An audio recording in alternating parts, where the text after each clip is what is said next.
चतुर्दशी अमावस्या की भी और चतुर्दशी पूर्णिमा की।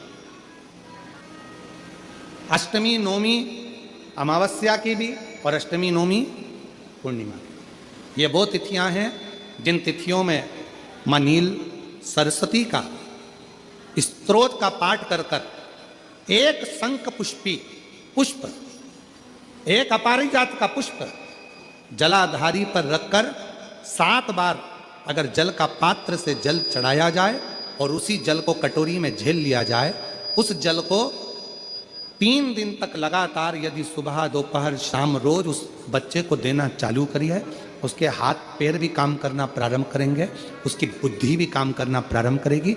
जो वो पलंग पर पड़े पड़े राल टपकाता रहता है, उसको लोग कहते हैं कि 18 साल का हो गया और दिमाग केवल 10 साल का है, 5 साल का है, उसमें धीरे धीरे बुद्धि प्रबल होना प्रारंभ हो जाएगी और वो भी एक दिन कार्य करना प्रारंभ कर देगा। तो हनुमान जी के हाथ में जो गदा थी उसका नाम क्या था? उस गदा में ऐसा क्या था जो हनुमान जी के हाथ में थी? हनुमान जी के हाथ में जो गदा थी उस गदा का नाम क्या था? उसका नाम था कुमोदकी। कौन सी गदा थी वो? जम के बोलो जरा, सबको याद होना चाहिए।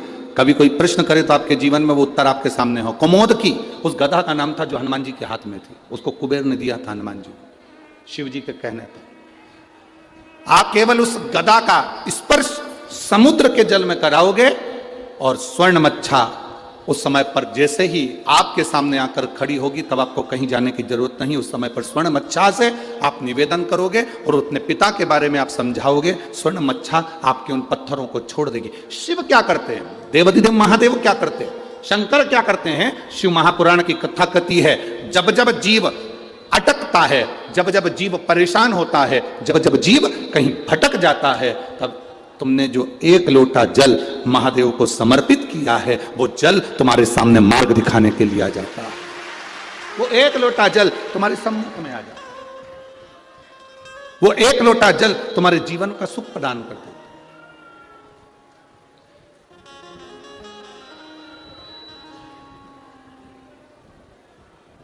महाराज,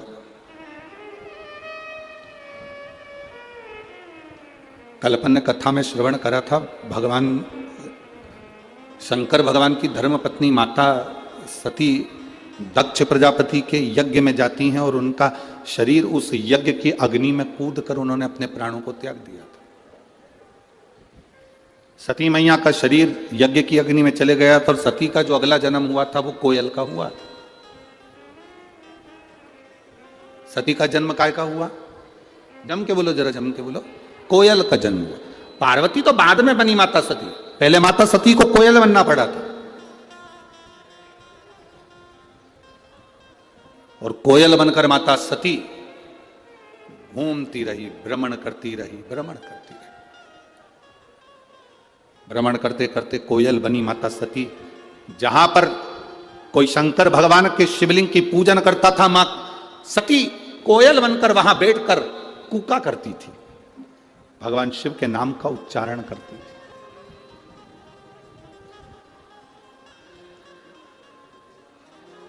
अब किसी ने प्रश्न किया, गुरुजी भगवान शंकर की पत्नी थी माता सती, तो उनको कोयल तो बनना नहीं था, वो कोयल क्यों बनी? शिव महापुराण की कथा कहती है, जब दक्ष प्रजापति यज्ञ कर रहे थे, अगर सती को प्राण त्यागना था तो कहीं दूसरी जगह जाकर त्यागती चल जाता, पर सती ने प्राणों को त्यागा तो उस यज्ञ की कुंड की अग्नि में त्याग।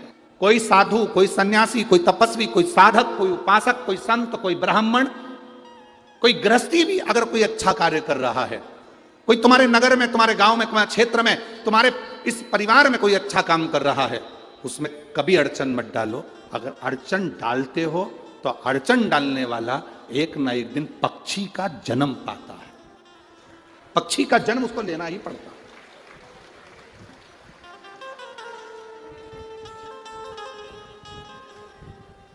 वो पक्षी का जन्म तो पाता ही है। जैसे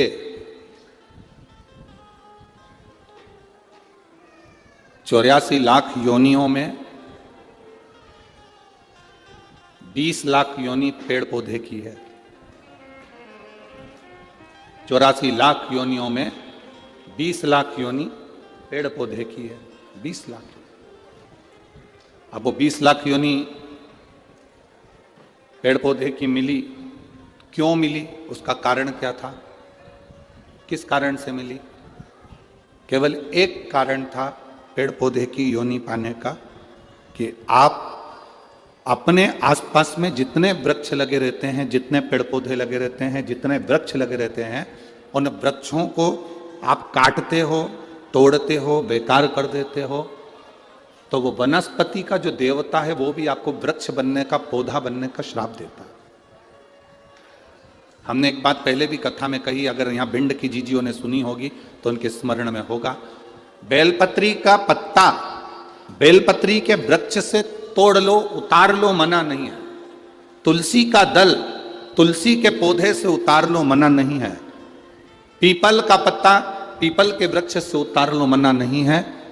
आंवले का पत्ता आंवले का फल वृक्ष से उतार लो, मना नहीं है।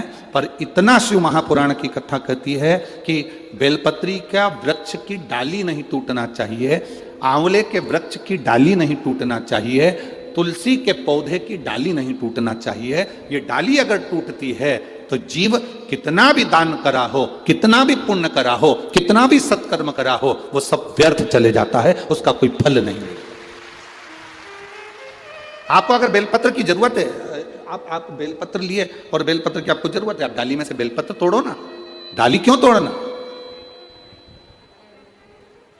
आप उस बेलपत्र का प्रयोग करो।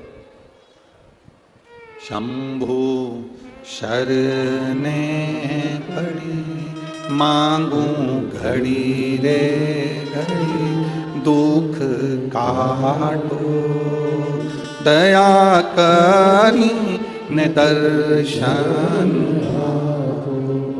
आपको जरूरत है, आप ले बेलपत्री का पत्ता।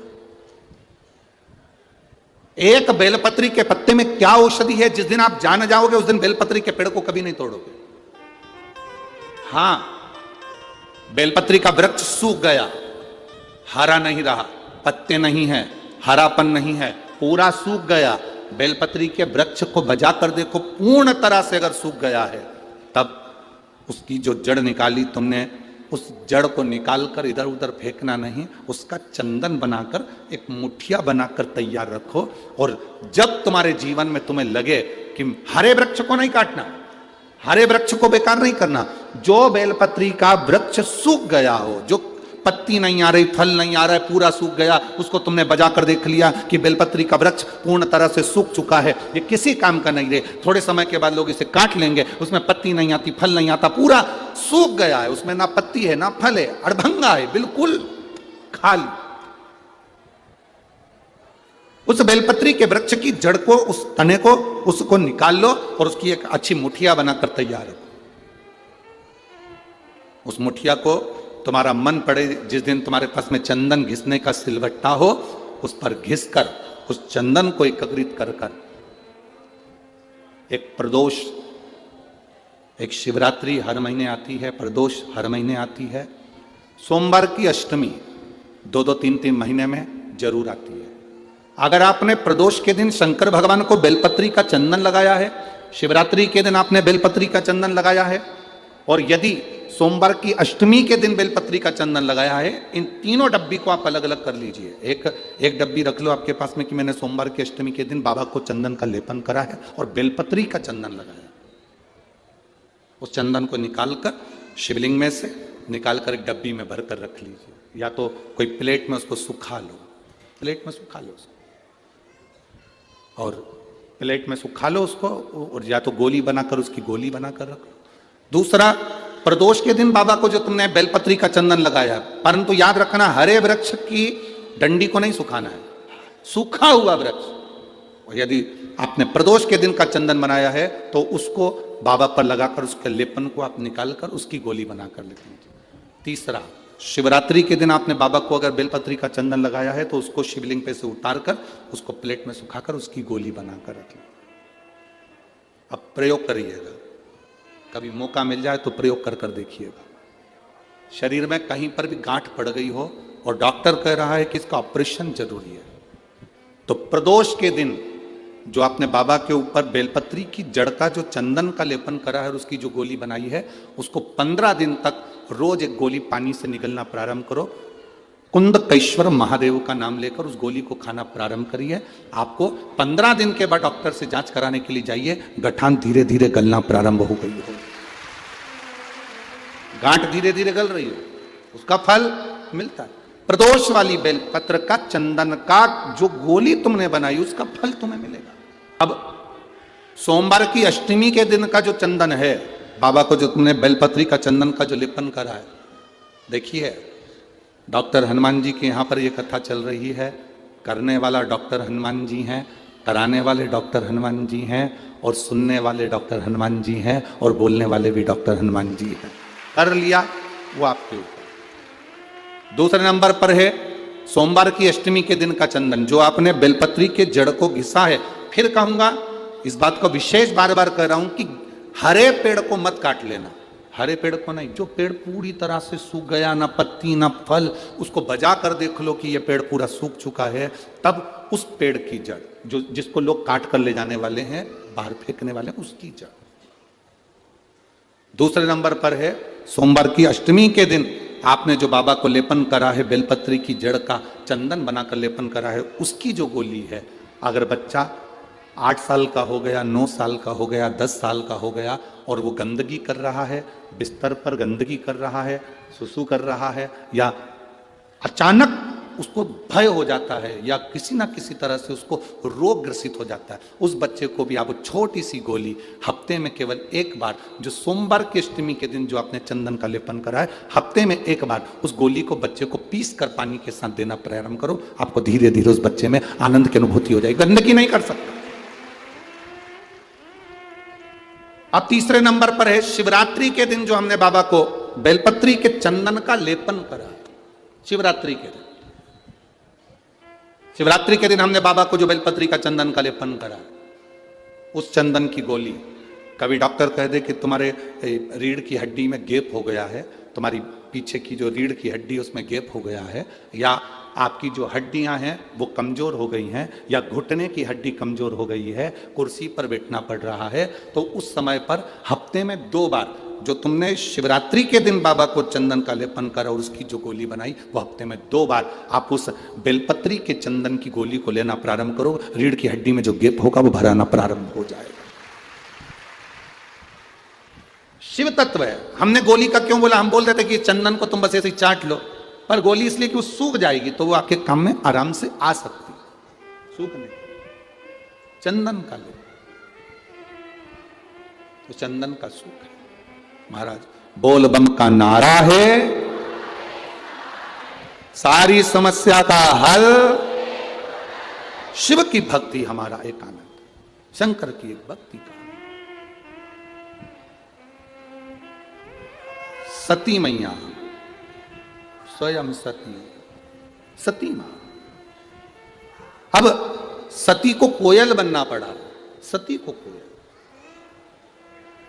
पक्षी बनना पड़ा है माता सती को, कोयल बनना पड़ा है माता सती को,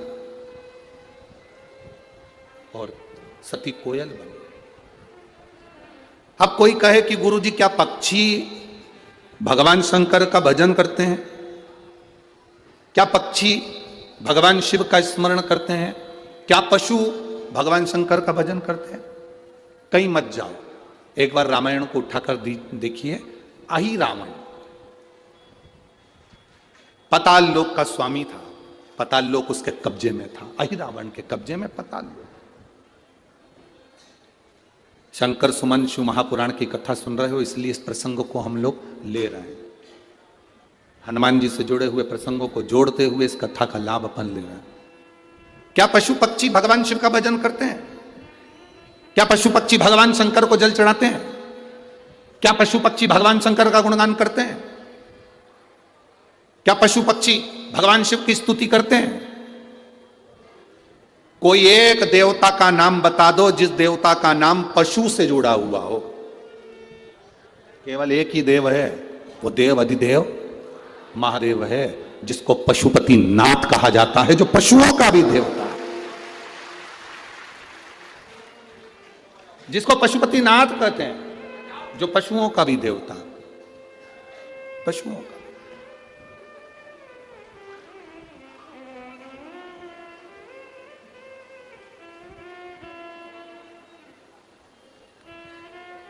किसी देवता को पशुओं का नाथ नहीं कहा गया।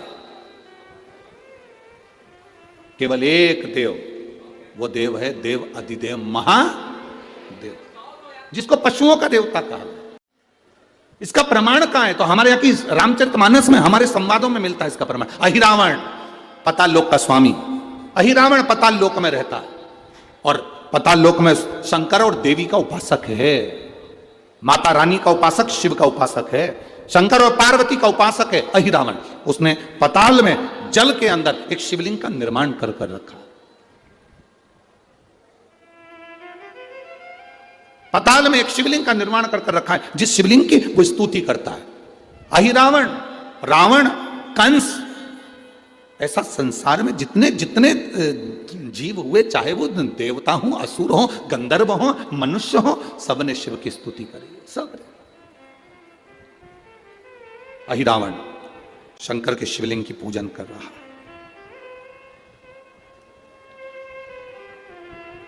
शिव के शिवलिंग की स्तुति कर रहा है।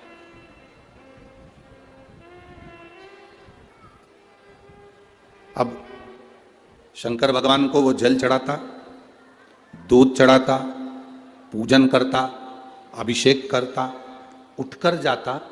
उठकर जाने के बाद अहिरावण के उस पाताल लोक में एक मछली बड़ी सी आती और वो मछली शिवलिंग के आसपास भ्रमण करती। शिवलिंग के आसपास वो मछली भ्रमण कर रही। ये बात अहिरावण को नहीं मालूम कि मैं शंकर भगवान का शिवलिंग का पूजन कर कर उठता हूं और वहां एक मछली आकर जल में घुमा करती है।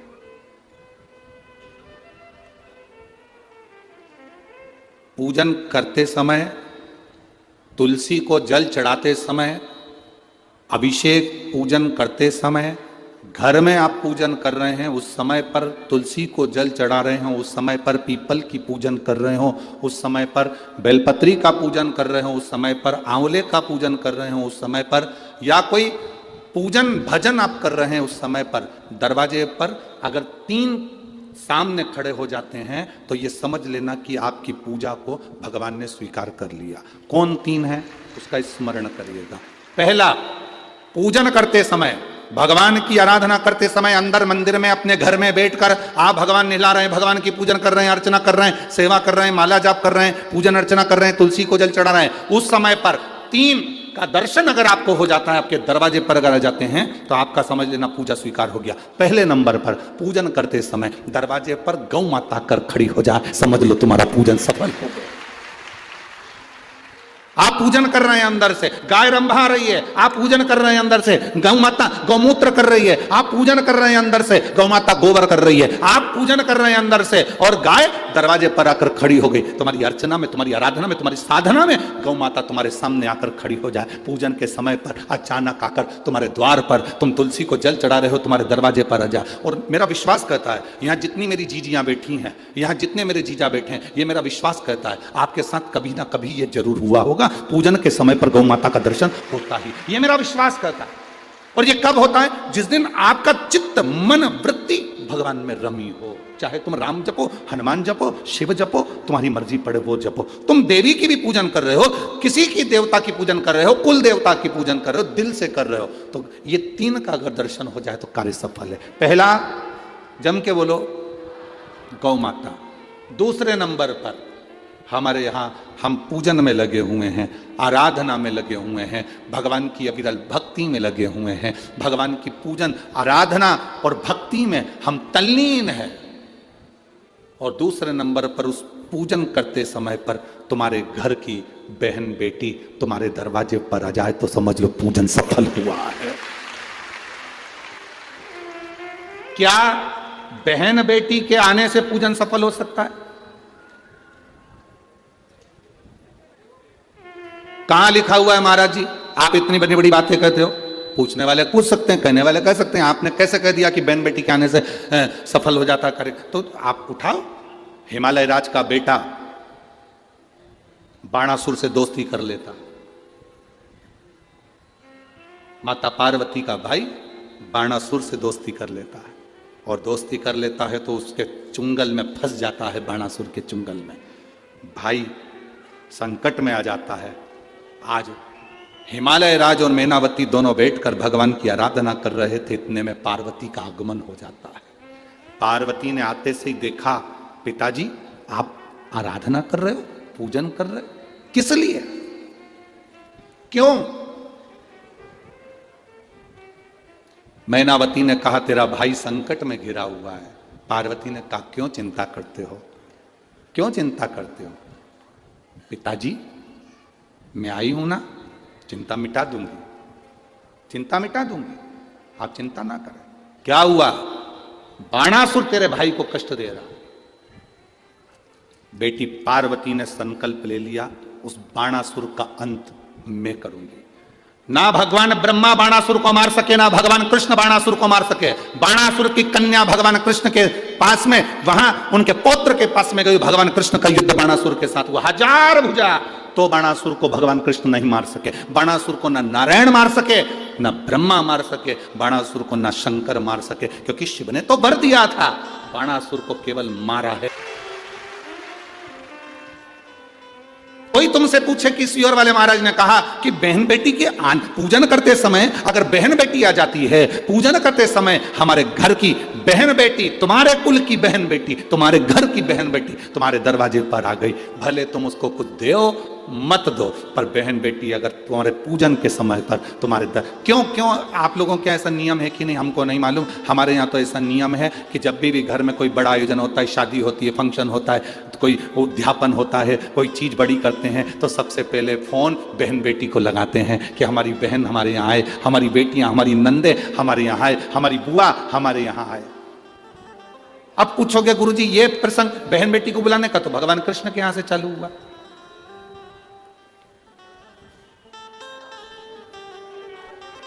नंद बाबा की कितनी बहन थी?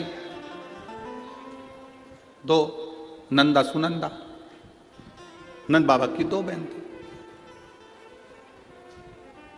एक बहन को मालूम पड़ा कि यशोदा जी को संतान होने वाली है, तो एक ने दूसरी से कहा भाभी को संतान होने वाली है, तू कब जाएगी? बहनों में बड़ा प्रेम रहता है, मायके जाने से पहले फोन पे बात कर लेती, तू कितनी तारीख को जाएगी?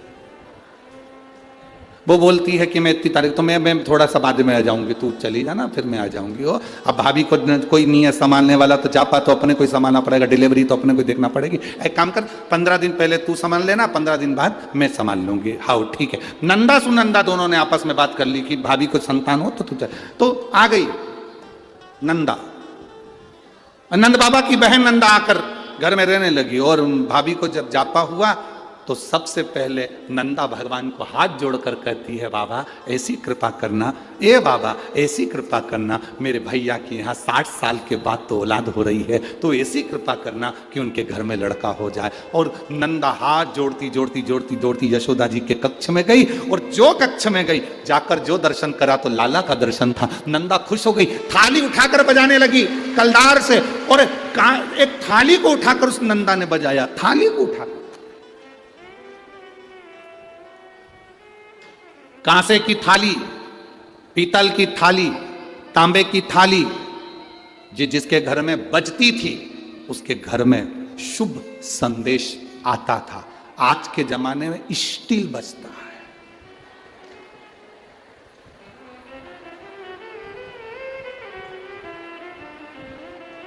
अब तो स्टील भी गया, प्लास्टिक, अब वो बजता है। जिसके घर में तांबे की थाली, पीतल की थाली, कांसे की थाली, इसलिए मंदिर में आप लोग, हम लोग तो क्या है कहें, आप लोग मंदिर जाते होगे तो मंदिर में जो घंटाल बंधे रहते हैं वो तांबा, पीतल और उस कांसे के बंधे रहते हैं, उसको लकड़ी से बजाते हैं। क्यों बजाते हैं? उसका कारण क्या है? उसका कारण क्या है? जितने लोग आरती में सम्मिलित होते हैं, तांबा, पीतल, कांसा मंदिर में इसलिए बजाया जाता है, जितने लोग आरती में आए हैं इनके घर में खुशियां प्रवेश कर जाए, इनके घर में भी आनंद की अनुभूति हो जाए। अब आजकल के ज़माने में तांबा, पीतल, कांसा बजाते नहीं हैं। आज के ज़माने में तो जरा सी देर में बस बच्चा हुआ है, सूचना मिल गई, बैंड बाजा बजवा दो, ढोल नगाड़े बजा। नंदा ने थाली बजाई थी और फिर आवाज आई थी, नंद घर आनंद, नंद घर आनंद भयो, फिर आवाज आई, लाला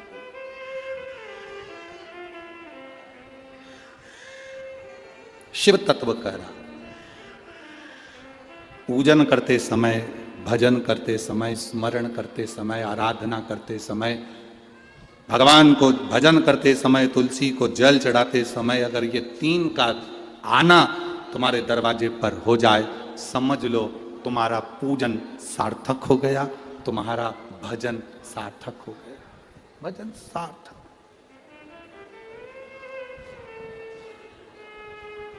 आवाज सुबह की हम आपको बताएं, एक तो महाराज जी ने कमरा भी ऐसी जगह दिया है कि जहां सबकी आवाज हमको सुनाई दे जाए।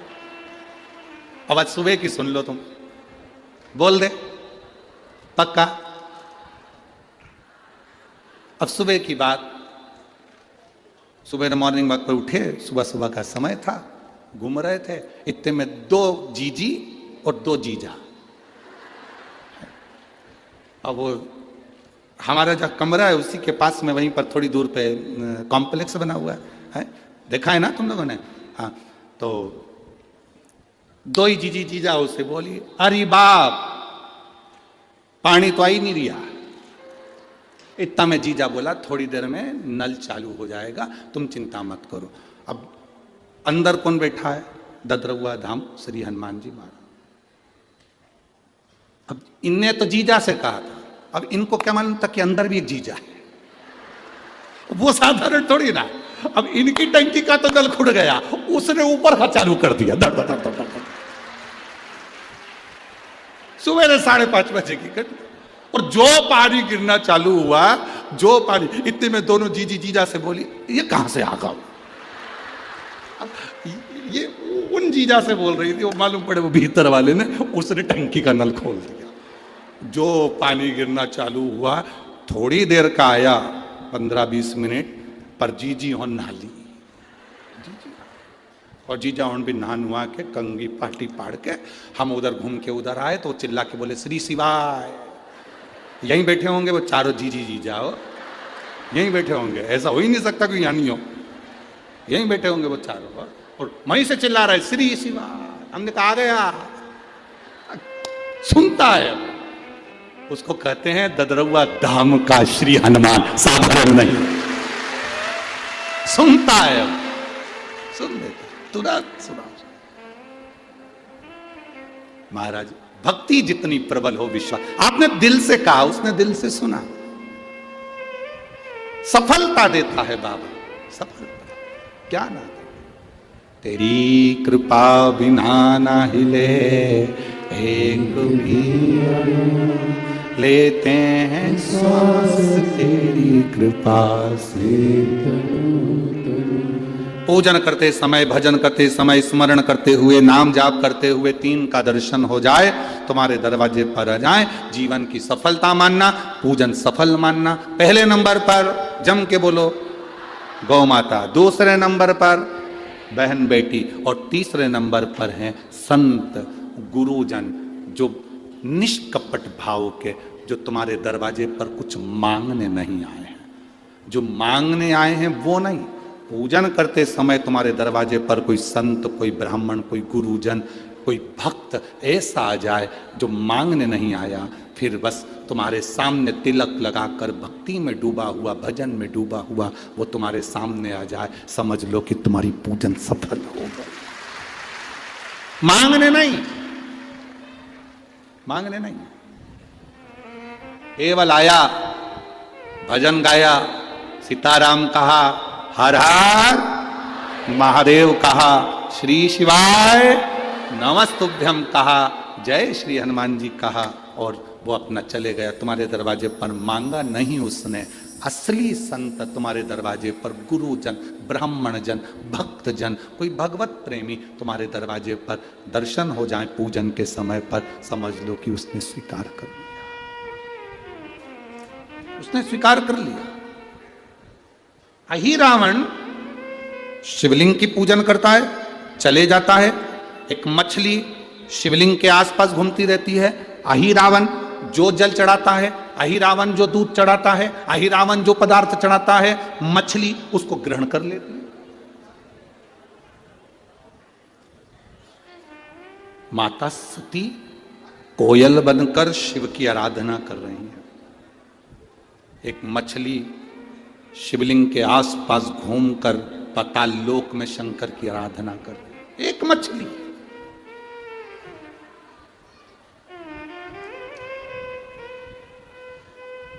आपको लगता होगा आप व्रत करते हो, आपको लगता होगा मैं उपास करती हूं, मैं व्रत करती हूं, मैं साधना करती हूं, मैं भजन करती हूं। कभी अंदाजा लगा कर देखना, शास्त्रों में प्रवेश कर कर देखना, हमारे यहां के पशु पक्षी भी व्रत करते हैं।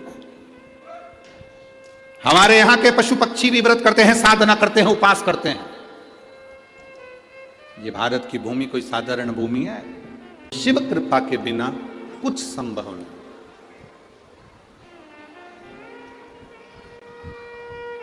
अगर राम नाम लिखे पत्थर तेराए जा रहे हैं, राम जी महाराज को लगा कि ये समुद्र पार कैसे उतरा जाए, तो सेतु बांधा गया। भगवान शंकर की शिवलिंग की पूजन करी गई और पूजन करने के बाद उससे निर्णय निकला, पूजन से निर्णय निकला। आप शंकर भगवान को एक लोटा जल चढ़ाने के लिए जाते हो, प्रतिदिन जाते हो, तो तुम्हारे को कुछ ना कुछ निर्णय मेरा भोलेनाथ जरूर देता। शिव को जल चढ़ाने का निर्णय संसार के लोगों को जरूर मिल। एक पत्र आया, हम ज्यादा पत्र आज पढ़े नहीं क्योंकि थोड़ा भीड़ था, इसलिए पत्र नहीं पढ़ पाए, पर 2 पत्र हमने पढ़े हैं। उन 2 पत्रों में एक पत्र किसी ने लिखा है, उन्होंने अखबार का फोटो भी यहाँ लगाया। ज्यादा पत्र तो आज हम पढ़े नहीं है।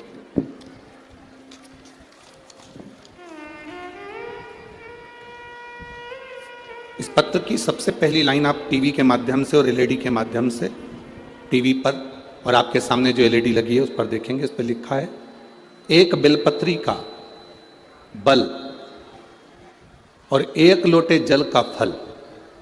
इस पत्र को जिसने लिखा है स्वर्णलता वर्मा, पति श्री राजेश वर्मा। कहीं बैठे हों, रंजना नगर, बाईपास रोड, भिंड, मध्य प्रदेश। मेरा मोबाइल नंबर ये है। कहीं बैठी हों तो हाथ हिला सकती हैं। अगर किसी ने ये पत्र लिखा है तो अगर कहीं बैठी हों तो हाथ हिला सकती हैं। स्वर्णलता वर्मा, पति श्री राजेश वर्मा, रंजना नगर, बाईपास रोड, भिंड, मध्य प्रदेश। कहीं बैठे हों तो हाथ हिला सकते हैं। आप ही हैं? हाँ, ऐसे हाथ हिला दो एक बार, वापिस। ठीक है। श्री शिवाय नमस्तुभ्यम गुरुदेव। एक लाइन इन्होंने बहुत अच्छी और लिखी है, लुटा दिया भंडार काशी वाले ने, कर दिया माला माल काशी वाले ने। गुरुजी, शिव महापुराण को नमन करता हूँ। मेरी बेटी स्वप्निल वर्मा ने सिविल जज के लिए परीक्षा दी, 2021 में दी, पर उसका मेंस नहीं हुआ। बेटी बहुत उदास हो गई। आप लोग भी टीवी के माध्यम से और एलईडीओं के माध्यम से पत्र पढ़ सकते हैं। मेंस नहीं हुआ, बेटी बहुत उदास हो गई। मैंने उससे कहा कि बाबा पर भरोसा कर, अब तू एक काम कर, 1 लोटा जल और बेलपत्री शहद लगाकर बाबा को समर्पित करना प्रारंभ कर। गुरुजी, दुनिया के लोग हंसते होंगे कि बेलपत्री पर शहद लगाने से कोई फल मिलता है क्या? इस दौरान मैंने उससे बाबा से प्रार्थना करी, बाबा को नमन करा, कुबेरेश्वर महादेव का स्मरण करा। कथा पंडाल में बैठकर कथा श्रवण करी। दुनिया के लोग कहते हैं गुरुजी पंडाल में बैठकर कथा सुनने का फल क्या होता है? कोई मुझसे पूछे कि मैंने कथा सुनी अग्रवाल धर्मशाला में जाकर सीहोर में, और पशुपति नाथ का व्रत किया। बाबा का क्या बखान करूं गुरुदेव। मेरी बेटी ने पुनः फिर परीक्षा दी और 18 फरवरी शिवरात्रि के दिन बिटिया का रिजल्ट आ गया और मेरी बेटी 25 सितंबर को जज बन गई और उसको पोस्टिंग मिल गई। मैं बाबा को यहाँ नमन करने आया हूँ। आज मेरी बेटी जज बनी है और वो शिव की कृपा से, श्री हनुमंत लाल जी की कृपा से, बाबा की कृपा से बनी है। मैं बहुत बहुत नमन करता हूँ। एक बार हाथ हिला दीजिए। श्री शिवाय नमस्तुभ्यम। बधाई आपको बहुत बहुत, आपकी बिटिया को जज बनने की बधाई हो। बैठिए। शिव तत्व किसको कहते हैं? 1 लोटा जल भगवान की भक्ति का गुणगान, भगवत भजन खाली नहीं जाता। आप श्री ददरुआ धाम आते हैं, श्री बालाजी के दर्शन करते हैं, श्री हनुमंत लाल जी के दर्शन करते हैं, वहाँ प्रणाम करते हैं, नमन करते हैं, वो खाली नहीं जा सकता। इस पवित्र भूमि पर बैठकर आप भगवत भजन कर रहे हैं, वो खाली नहीं जा सकता। इतने संतों का आपको दर्शन हो रहा है, इतने गुरुजन का, इतने ब्राह्मण जन का आपको दर्शन हो रहा है, ये खाली नहीं जा सकता, कोई खाली नहीं। ए मेरी भिंड की जीजियों और मेरे जीजाओं, भले आपका बैग छोटा हो, आपका झोला छोटा हो, आपका पल्लू छोटा हो, पर मेरा महादेव बहुत मोटा है, देने में कमी नहीं रखता है। तो देता है तो इतना देता है। देवता देते हैं पल्ला झाड़ के, और महादेव देता है छप्पर फाड़ के। वो सहजता में नहीं देता, वो देता है तो ऐसा देता है कि उसमें तुम्हारी भक्ति बस मूल है, तुम्हारा विश्वास मूल है।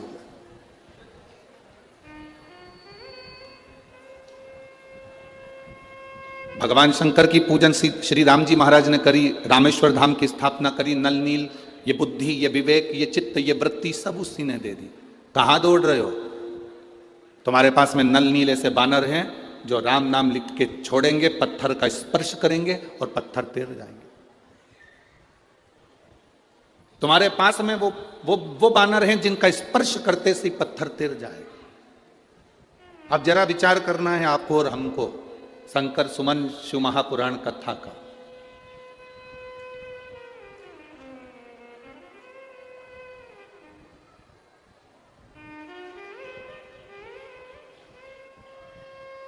ये हमारे जीवन की पहली ऐसी कथा है जिस कथा का नाम हमने नहीं रखा है। ये हमारे जीवन की पहली कथा है जिसका नाम ददरुआ सरकार ने रखा है, शंकर सुमन शिव महापुराण। अपनी जीवन की पहली कथा है। हमेशा कथा का नाम हम देते थे, पर अब की बार हम समीर को बोले, आशीष जी को बोले, जो सरकार कहेंगे वो कथा का नाम। तो कि उनका मन है चंबल क्षेत्र में शंकर सुमन हो, बाबा के नाम से हो, हनुमान जी के नाम से हो। हमने कहा जो सरकार ने लिख दिया, सील ठप्पा लग गया, वो कथा बाबा हनुमान जी महाराज खुद बाचेंगे। अपने को नहीं बाचना है, वो खुद आके बाचेगा। ददरुआ धाम वाला श्री बालाजी महाराज, श्री हनुमान जी खुद बाचेंगे, अपने को नहीं बाचे।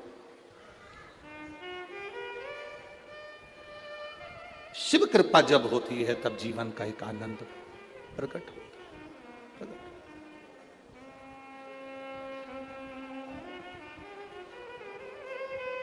उनकी कृपा बिना कुछ नहीं। तुम्हारे पास में ऐसे बानर हैं जो राम नाम लिखकर छोड़ेंगे, पत्थर का स्पर्श कर कर छोड़ेंगे और पत्थर तैर जाएगा। तुम्हारे पास में है। शंकर जी ने श्री राम जी से कहा, आप मेरी पूजन करे, वो मार्ग बता दिया भोलेनाथ जी। भोलेनाथ जी करते क्या है? मार्ग बताते। शिव करते क्या है? केवल मार्ग बता देते कि आपको किस मार्ग पर चलना है, आपको कैसे फल मिल सकता है, आप कैसे सफल हो सकते हो, ये शिव बता सकता है।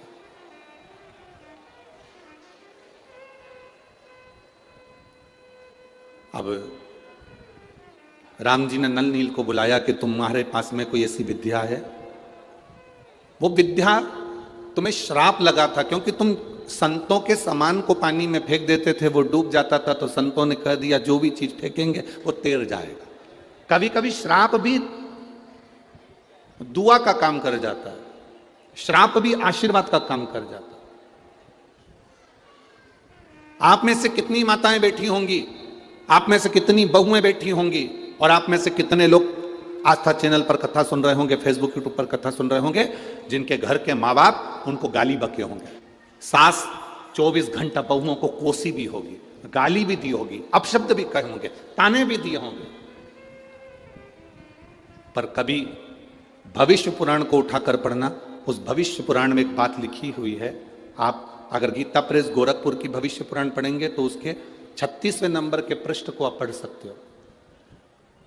भविष्य पुराण के अंतर्गत वर्णन किया, घर के बुजुर्ग, घर की माता, घर के पिता अगर क्रोध में आकर अपने बच्चे को, अपनी बहू को, अपने बेटे को, अपने पोते को, अपनी पोती को गाली भी दे देते हैं, अपशब्द भी कह देते हैं, तो घर के बुजुर्ग कि मुख से निकली हुई गाली भी आशीर्वाद का काम कर जाती है और उसका कल्याण कर देती है। अब आप में से कई ऐसे भी होंगे, अगर सास ने गाली बकी तो तुम पलट कर गाली बक दिया, उसने अपशब्द कहा तुमने अपशब्द कह दिया।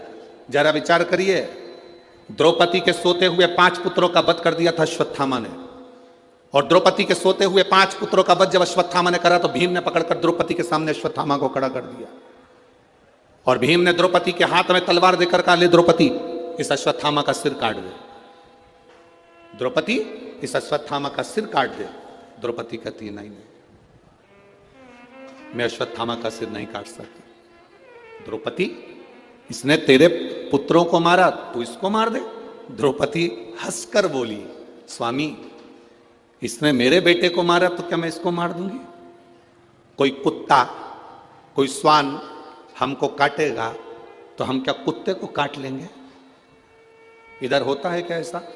जम के तो बोलो। नहीं, कुत्ता हमें काटेगा तो हम कुत्ते को नहीं काटते, सांप हमें काटेगा तो हम सांप को नहीं काटते।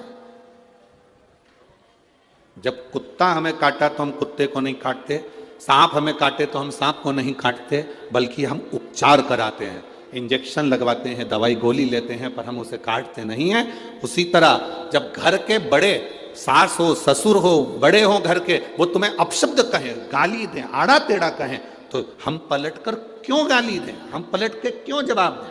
तो ये तो वही हाल हो गया ना कि कुत्ता हमें काटा और हम कुत्ते को काट गए, सांप हमें काटा और हम सांप को काट गए। ना ना, शिव महापुराण की कथा कहती है ये सब दूर हटो। अगर तुम्हारे घर के बुजुर्गों ने तुम्हें अपशब्द कहा, तुम्हारे घर के बड़ों ने तुम्हें अपशब्द कहा, तुम्हारे घर के बुजुर्गों ने तुम्हें ताना दे दिया, आड़ा टेढ़ा कह दिया, गाली दे दी, अपशब्द कह दिया, कोई बात नहीं। घर के बुजुर्गों की गाली भी, अपशब्द भी कभी कभी हमारे जीवन को मार्ग बना देती है। ये नल नील के साथ हुआ। नल नील को श्राप दे दिया संतों ने। हम तुम्हें श्राप देते हैं, छोटे छोटे से नल नील संतों का सामान उठाकर पटक देते थे, संतों का सामान पानी में डाल देते थे, उनके पलंग, उनके गादी, तकिया, जो भी सामान होता था, उनका कुशा वगैरह सब पानी में डाल देते थे। तो संतों ने श्राप दे दिया, तुम जो चीज पानी में डालोगे वो तैरेगी, वो डूबेगी नहीं। अब उनका श्राप आशीर्वाद हो गया, राम जी के लिए उनका श्राप आशीर्वाद हो गया, और आशीर्वाद यह हो गया कि वो राम नाम लिख के पत्थर फेंके गए और वो तैरने लगे। वो तैर रहा है, अब पत्थर तैरना चालू हो गए, पुल बन गया।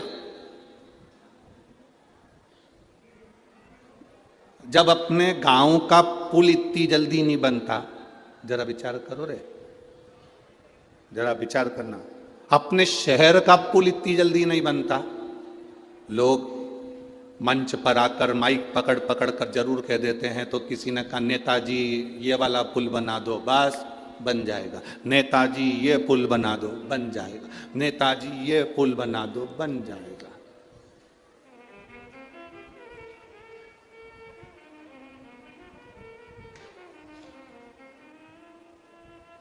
जो तुमने कहा नेताजी ने वो करा। क्या इतनी जल्दी पुल बन गए?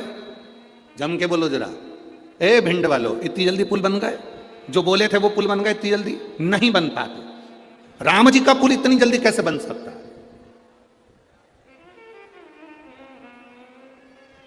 पत्थर तैरना चालू करे, पुल बनना चालू हुआ, इतने में रावण को सूचना पहुंच गई। रावण के पास सूचना। शंकर क्या करते हैं जरा वो देखिएगा, शिव क्या करते हैं वो समझिएगा। रावण के पास सूचना गई, और जैसे ही रावण के पास सूचना पहुंची,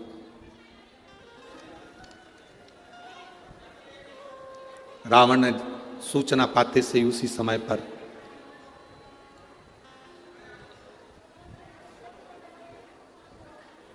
रावण के 3 पत्नियां थी।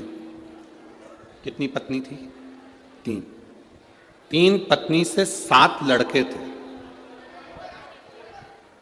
3 पत्नी से 7 लड़के थे, और एक रावण की लड़की थी जिसको स्वर्ण मच्छा कहा गया है। अब आप कहेंगे गुरुजी ये कौन सी रामायण में से लिया गया है? तो आप अगर स्मरण करेंगे तो ये रामकेर रामायण, रामकेर रामायण का ये एक प्रसंग बड़ा सुंदर प्रसंग है। महाराज थाई और कंबोडिया में ये रामायण का बड़ा बड़ा प्रचलन है वहां पर। तो रामकेर रामायण में लिखा, रावण की 3 धर्म पत्नियां थीं, उन 3 धर्म पत्नियों के 7 लड़के थे। 7 लड़कों में एक बहन थी जिसका नाम था स्वर्णमच्छा, जिसको कहते थे स्वर्ण परी। रावण ने अपनी बेटी को बुलाया और बेटी से कहा, बेटी सुन, तू स्वर्ण परी है, मेरी बेटी है, तुझे मालूम है राम नाम लिखे पत्थर तैराए जा रहे हैं और पुल बांधा जा रहा है, कुछ ऐसा कर दे कि वो पुल ना बंधे। स्वर्णमच्छा समुद्र में गई, अपने पिता के शब्द सुनकर पानी में गई और पानी में जाकर उसने अपने समुद्र के अंदर जितने भी, जल के अंदर जितने भी जीव थे उन सबसे कहा, मेरा कहना मानो, इस सारे पत्थरों को उठा उठा कर एक कोने में लगाना चालू कर दो।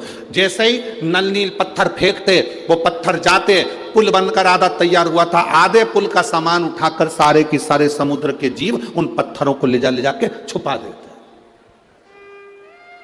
बड़ी आफत खड़ी हो गई। अब जब आफत खड़ी हुई तो लक्ष्मण जी ने श्री हनुमंत लाल जी को बुलाया और हनुमंत लाल जी को बुलाकर कहा, श्री हनुमान जी महाराज ये बताओ कि ये पत्थर इतने तैराए जा रहे हैं, इतने पत्थर तैरा रहे हैं, ये पत्थर सब जा कहां रहे हैं? इतने पत्थर तैराने के बाद ये कहां जा रहे हैं?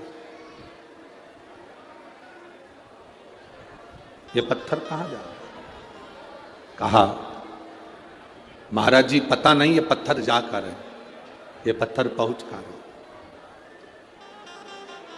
अब विचार किया गया कि आखिर ये पत्थर कहां जा रहे हैं। हनुमान जी महाराज बस पानी में कूदने ही वाले थे, पानी में कूदने ही वाले थे, इतने में देव अधिदेव महादेव उस समय पर प्रकट हो गए और भगवान शंकर ने कहा, हनुमान तुम्हें कहीं जाने की जरूरत नहीं है, रावण की लड़की है स्वर्णमच्छा, जो कि इस पानी में जाकर जीवों के साथ इन पत्थरों को लेकर एक कोने में एकत्रित कर रही है, इसलिए पुल नहीं बन पा रहा।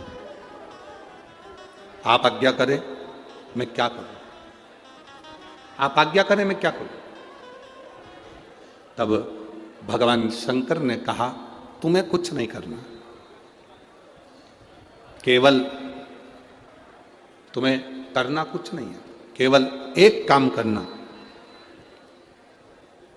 अपनी जो गदा है उसको जल में छुआ देना, केवल जल में छुआ देना। हनुमान जी की गदा का नाम क्या था? जल्दी बोलो, जल्दी सब मिलकर बोलो जल्दी से।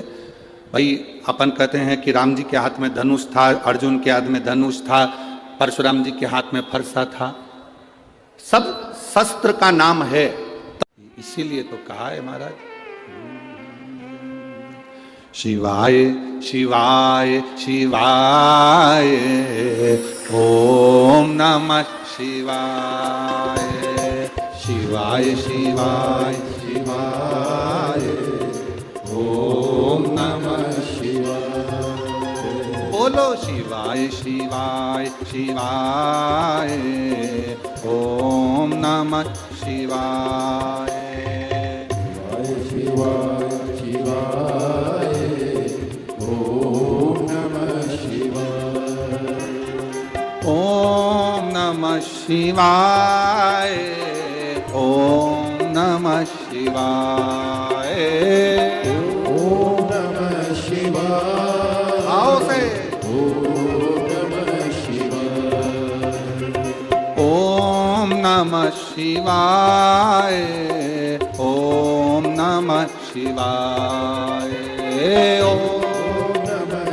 पीछे वालों भी दोनों हाथों से ओम नमः शिवाय, शंभो शिवाय शिवाय शिवाय ओम नमः शिवाय, हो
भोले के गंगा विराजे, शीश भोले के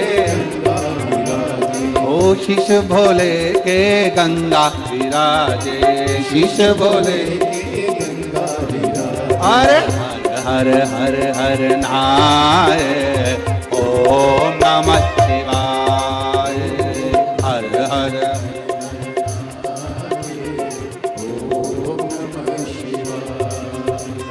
ओम नमः शिवाय, ओम नमः शिवाय, ओम नमः शिवाय, ओम नमः शिवाय, ओम नमः शिवाय, ओम नमः शिवाय, ओम नमः शिवाय, ओम नमः शिवाय। शंभो शिवाय शिवाय शिवाय, ओम नमः शिवाय, शिवाय शिवाय, ओम नमः शिवाय।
मेरे भोले बाबा के हाथों में डमरू, मेरे भोले बाबा के हाथों में डमरू, मेरे भोले बाबा के हाथों में डमरू, भोले बाबा के हाथों में डमरू, ओ डम डम डमरू बजाए, ओम नमः शिवाय, ओ डम डम डमरू बजाए, ओम नमः शिवाय। ओम नमः शिवाय, ओम नमः शिवाय, ओम नमः शिवाय, ओम नमः शिवाय। ओम नमः शिवाय, ओम नमः शिवाय, ओम नमः शिवाय, ओम नमः शिवाय। बोलो शिवाय शिवाय शिवाय, ओम नमः शिवाय, ओ शिवाय शिवाय, ओम नमः शिवाय। बोलो शिवाय शिवाय शिवाय, ओम नमः शिवाय, शिवाय शिवाय शिवाय, ओम नमः शिवाय। ओम नमः शिवाय, ओम नमः शिवाय, ओम नमः शिवाय, ओम नमः शिवाय। ओम नमः शिवाय, ओम नमः शिवाय, ओम नमः शिवाय, पाँव से शिवाय शिवाय शिवाय, ओम नमः शिवाय, शिवाय शिवाय शिवाय, ओम नमः शिवाय। शिवाय शिवाय शिवाय, ओम नमः शिवाय, शिवाय शिवाय शिवाय, ओम नमः शिवाय। ओम नमः शिवाय, ओम नमः शिवाय।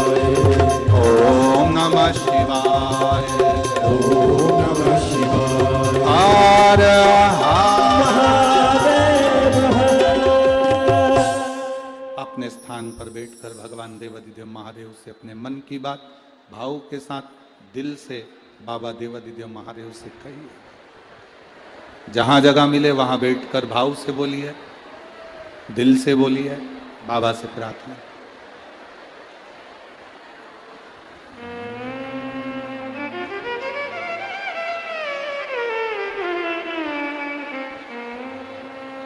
जिसको मंत्र आवे उच्च स्वर में बाबा से प्रार्थना करना, दिल से बाबा से निवेदन करना, भाव से, भगवान शिव से भाव से करना।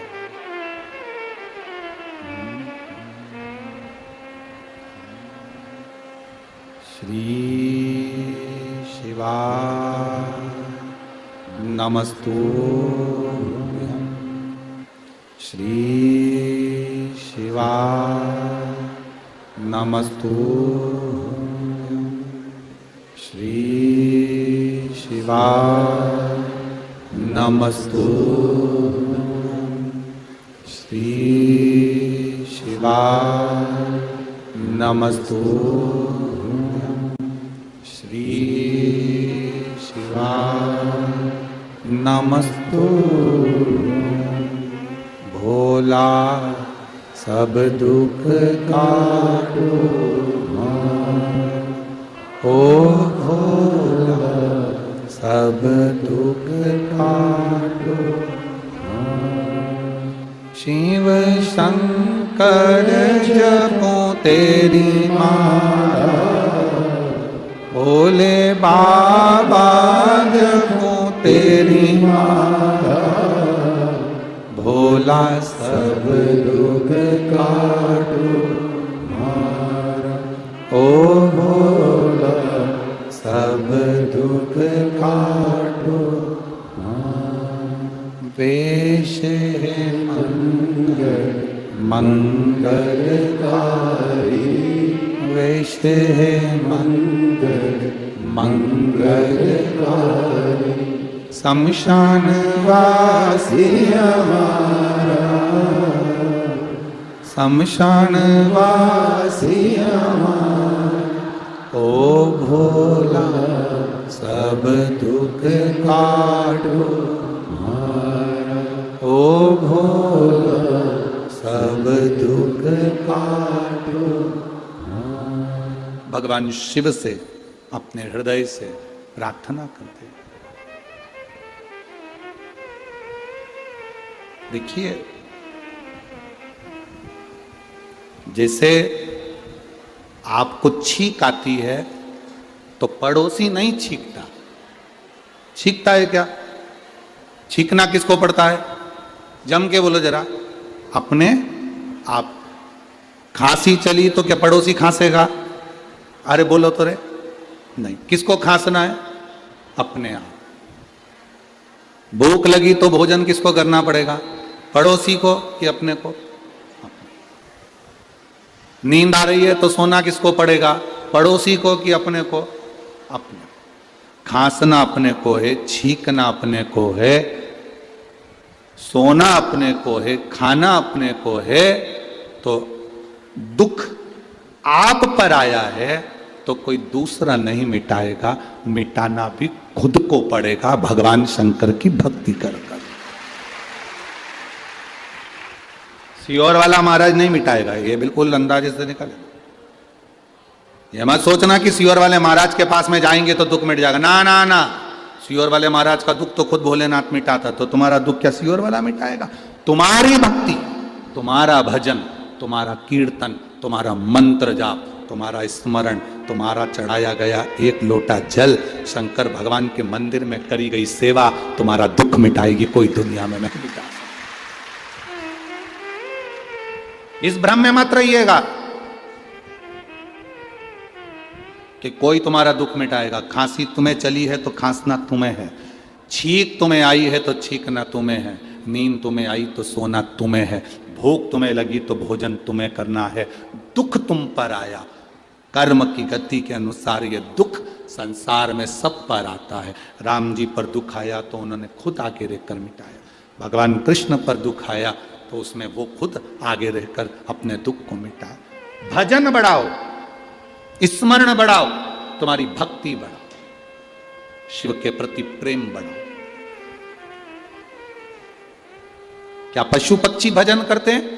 मछली घूम रही है अहिरावण के यहां, अहिरावण उठकर चले जाता है, मछली शिव जी के आसपास में जो चढ़ाया गया सामान था वो मछली उस पदार्थ को ग्रहण कर लेती है। उस मछली ने पदार्थ को ग्रहण करा। एक दिन अहिरावण कहीं चले गए।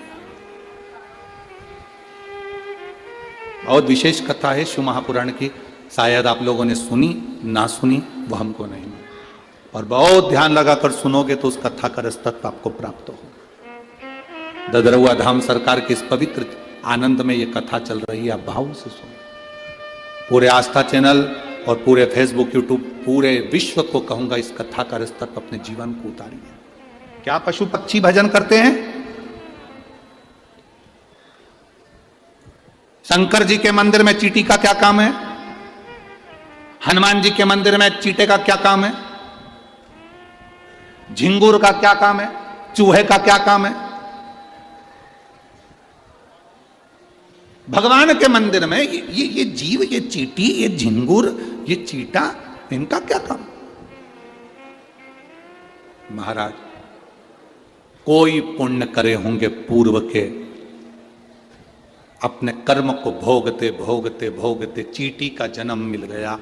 चींटी बनकर किसी भगवान हनुमान जी के, राम जी के, शंकर जी के मंदिर में चली गई, और जाने के बाद उनका प्रसाद मुख में गया तो चींटी की योनि के बाद में झिंगुर की योनि होती है, वो योनि नहीं मिली। चींटी की योनि के बाद भगवान का प्रसाद पाते पाते मनुष्य की योनि में चली गई। डायरेक्ट वो योनि प्राप्त हो गई, डायरेक्ट।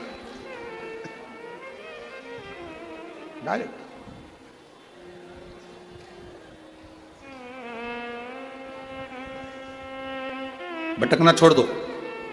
मछली ने, अहिरावण कहीं चले गया, मछली शंकर जी पर चढ़ा हुआ पदार्थ कैसे पावे?